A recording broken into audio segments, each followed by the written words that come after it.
Welcome to our Mja podcast. This is a Mja News Spot, Part 11, New Evidence in the Disappearance of Maura Murray. My name is Mark, and I will be your host for tonight's Mja News Spot. We are coming to you from our home office in Plattsburgh, New York. Welcome to New Hampshire. 21-year-old Maura Murray, a nursing student, left the UMass Amherst campus on February 9, 2004 and drove to New Hampshire.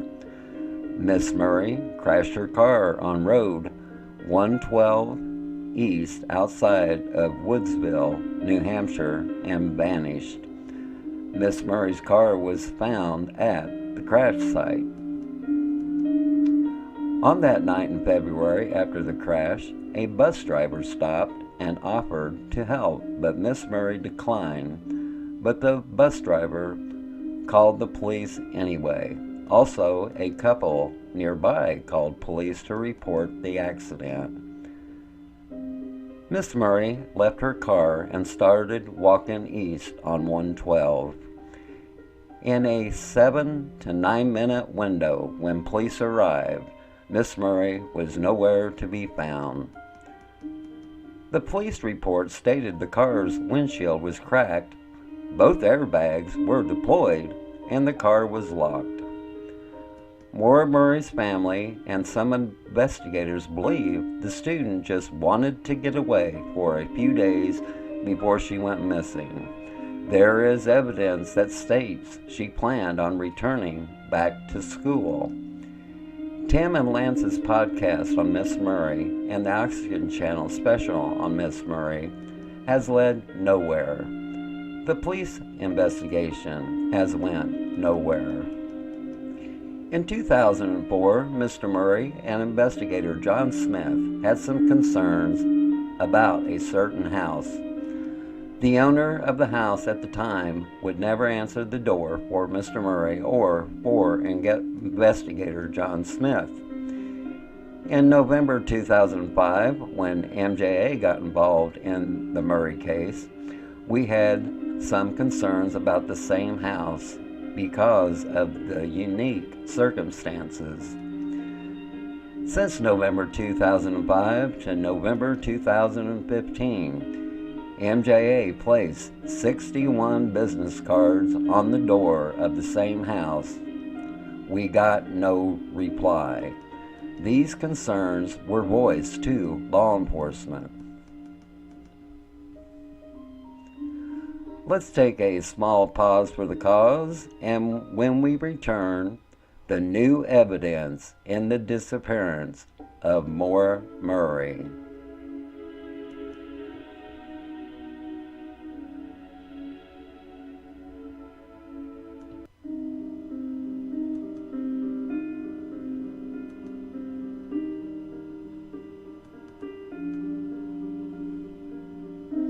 At around 3 p.m. on February 9th, 2019, several of us gathered at the Happy Hour restaurant for dinner and drinks in the memory of missing Maura Murray, including the Murray family. Our night ending by meeting at the crash site around 7:30 p.m. to light candles in the memory of missing Maura Murray.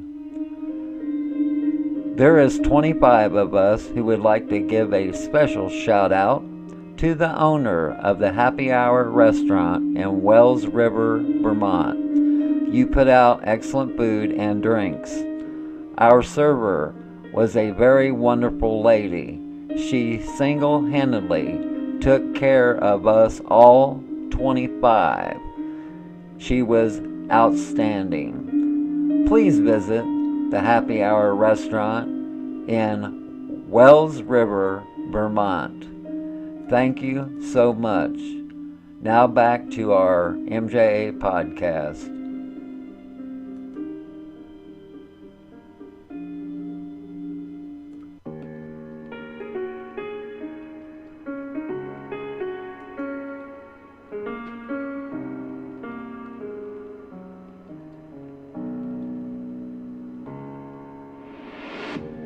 Build me up, don't tear me down.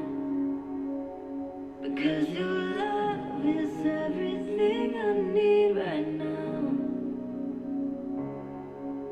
You know that you're the only reason I fight off all my demons.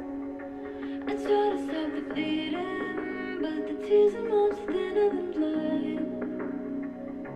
You know they say the higher you climb, the harder the fall. And I just wanna crash right into you. And I just wanna crash right into you. The longer the road, the lonelier the drive. And I just wanna crash right into you. And I just wanna crash right into you.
Welcome back to our MJ podcast. This is a MJ News Spot, Part 11, New Evidence in the Disappearance of Maura Murray.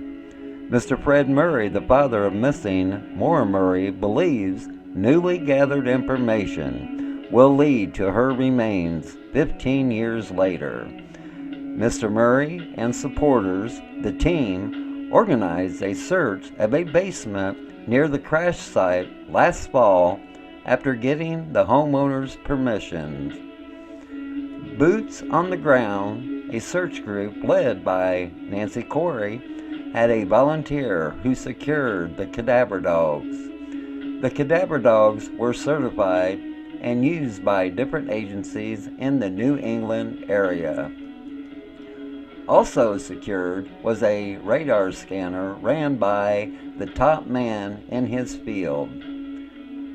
Separate visits by cadaver dogs who got positive hits and a radar scan last fall identified something underneath the basement floor. It's been 15 years and I haven't let up, Mr. Murray said.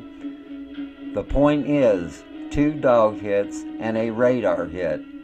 That's my daughter, I do believe. Mr. Murray went on to say he believes he is so close to his daughter and couldn't give up now. This house we are speaking of, yes, in fact, it's the same house we all had concerns about. The search was videotaped and documented. The video and documents was given to the New Hampshire State Police and the FBI several weeks ago. There has been no movement from them. Their attitude was saying this location was searched with no results twice in 2004. Let's say that is true. How do we know the remains wasn't put there until after both police searches? Then again, while we think on that, why would the New Hampshire State Police go to that location twice? There had to be a reason. As we speak, the video with the cadaver dogs getting hits that was turned over to the media is going viral. The state of New Hampshire, the whole nation is watching you now to see how you're going to react to this new evidence. Do your job and do the right thing. Miss Murray and her family has been waiting for justice for 15 years. That's the end of our MJ News Spot, Part 11, New Evidence in the Disappearance of Maura Murray. Please catch our MJ podcast on YouTube, Facebook, Twitter, LinkedIn, PorchLight International, Mystery Machine, Unsolved Mysteries, and our Mja website. I have a quote for our listeners. Do what is right, not what is easy, nor what is popular. Roy T. Bennett. Always remember, folks, that if you ever get bored with nothing to do, well, take a walk deep into the woods. You might be surprised what you might find. I would like to thank our listeners, and I say to you all, good night from Plattsburgh, New York.